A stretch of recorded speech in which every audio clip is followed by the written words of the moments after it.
Hey everybody, welcome to this episode of our Town Hall series hosted by Certified PA Consulting.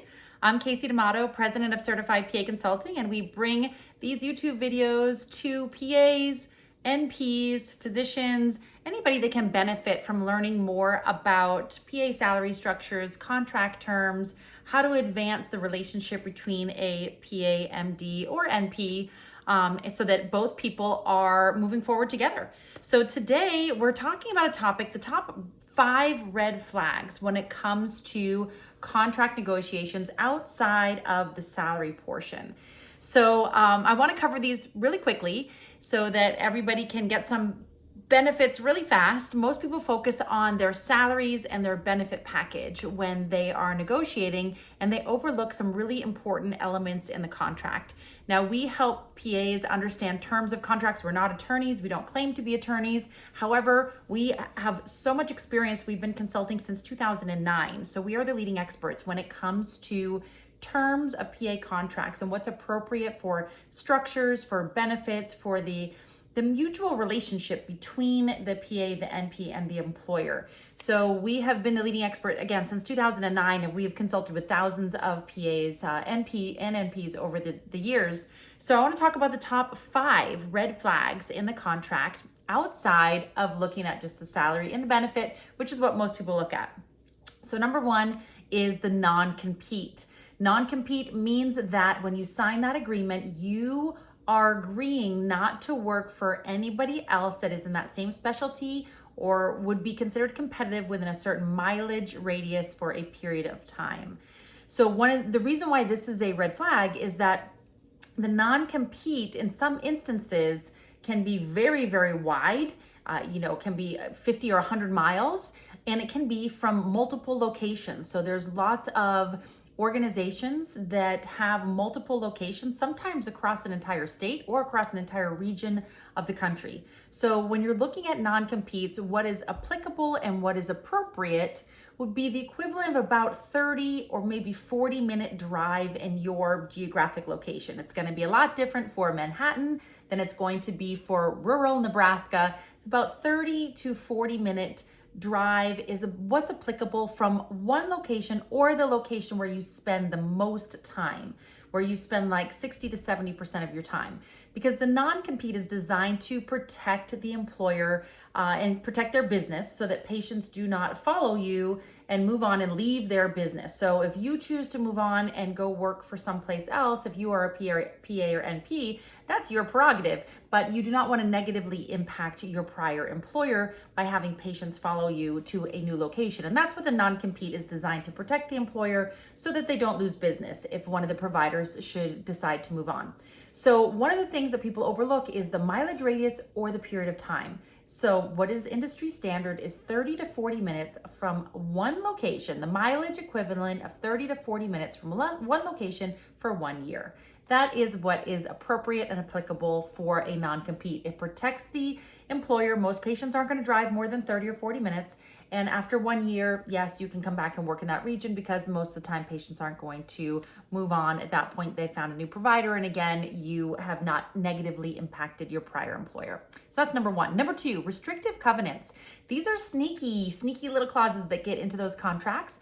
So they could be called restrictive covenants, restrictions on outside activities, and they mean that you are not able to have a side hustle. You are not able to speak for a pharmaceutical company.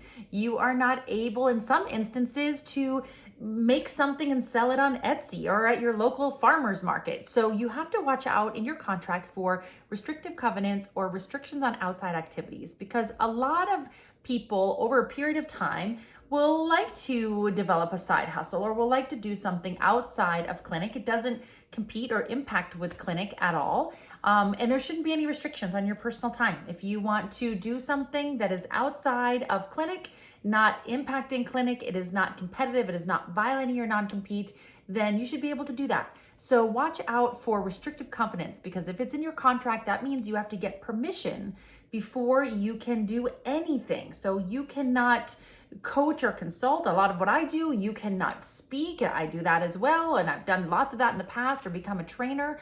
You cannot do any other side businesses. I have many of those, right? So you want to really watch out for those restrictive covenants, because a lot of PAs and NPs over the period of their career will dabble in some things outside of their primary clinical role. And it's healthy, and it helps our minds be stimulated and helps us feel progress. We're developing an entire program for side hustles related to PAs and NPs at Certified PA Consulting, a whole program dedicated to helping people find side hustles. It's healthy to have a balance and have a couple of things that stimulate your mind and keep you motivated so that you don't burn out. So that brings us to number 3, which is a draw. Watch out for the word draw in your contract. A draw is almost like a loan. It's technically not a loan, but if you kind of think of it that way, it will help you understand what it means. If you have a salary that is determined a draw, it means that it's almost like a loan, like they're paying you against some form of collections or something like that. Meaning if you don't reach a level of collections, you will then potentially owe that money back, or you'll be, quote, working it off until you do reach a certain level of collections.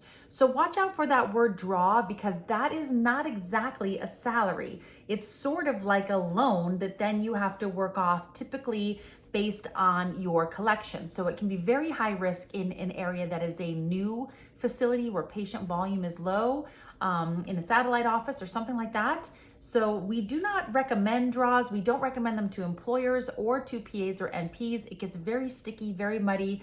We recommend a fixed salary, or a salary with a bonus structure, or a straight percentage. There's lots of different ways you can structure it that is more of a win-win for both parties than a draw. A draw is something that we just don't recommend. It can become very sticky in a contract. So that brings us to number 4, which is the notice in the term related to leaving, giving termination notice. So in most contract agreements, it's going to be like maybe 60 days, 90 days, something like that. Watch out for contracts that have 6 months of notice, or even worse, that they have a clause in the contract that you cannot ever terminate outside of the renewal date of the contract.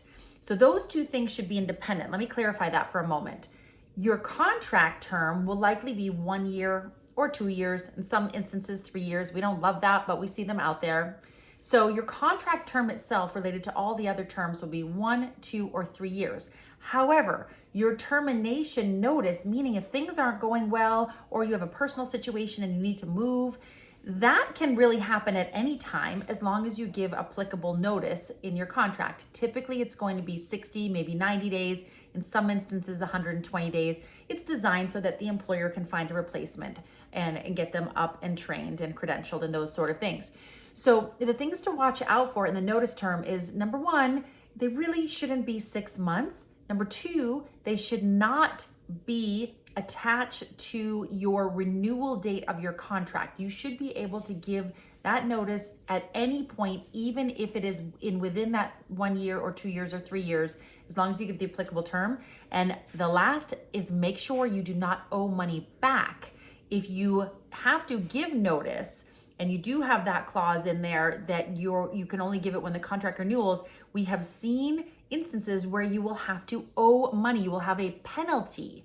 That is a big, big, big red flag, because nobody can predict the future. We don't know if somebody else might be hired in this certain facility that might make it a toxic work environment. We don't know if something might happen in our personal life that may require us to move across the country. We just can't predict those things. So there should never be a reason that your notice for termination must align with a contract term, and there should never be a penalty if it doesn't align with your contract term. The appropriate notice is like 60, 90, or maybe 120 days, depending on where you're located and the desirability, because the idea is that it protects the employer so that they have time to hire somebody and replace you. That is what is appropriate. Anything outside of that is not appropriate and a big red flag. And the last but not least red flag in contracts is overhead expenses. So unless you are a partner in the business, you should not be responsible for overhead. Now, that being said, if you work in an industry like aesthetic medicine where there's some very high cost of goods like injectables, cosmetic injectables and things like that, those oftentimes will be subtracted before bonuses are calculated off of collections, things like that. That being said, there is never an opportunity where it's appropriate for a W-2 employee to be responsible for business overhead, like electricity, like rent, because with W-2 employees are typically paid a salary or a salary plus a bonus or maybe straight productivity. And whatever that portion is, typically is going to fall somewhere between 25 to 35 or 40% of the overall collections. The rest of the collections are what is designed to pay for that overhead.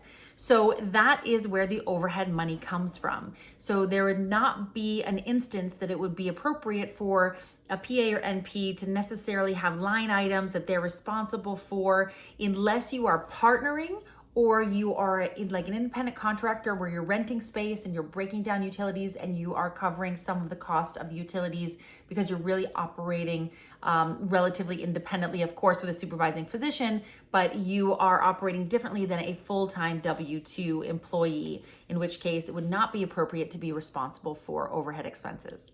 So I hope that helps you. Those are our top 5 red flags of contract terms outside of salary and benefits, which is what everybody focuses on and spends the most time and energy on. But we want to make sure that you know what you're getting into. There's lots of other clauses to watch out for, but these are some of the top 5 biggies that we help people when we help people understand how to negotiate, what to negotiate for.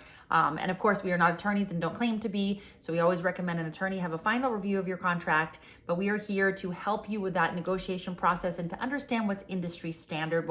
That's what most attorneys don't understand because they're not in it the way we are. Our team is working PAs. Again, we've been around since 2009. Check out our free resources at certifiedpaconsulting.com. We have tons more free videos on salary negotiation, contract to term negotiation, starting a business. We have a brand new program coming out about starting a side hustle.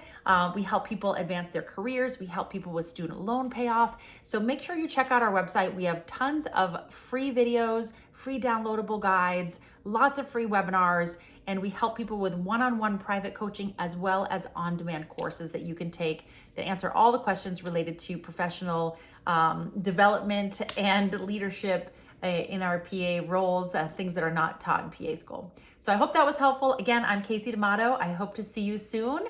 Feel free to reach out to us anytime. You can contact team at Certified PA Consulting, or you can contact through our website, and we are on Facebook and Instagram. All right, have a great day, and I'll see you soon.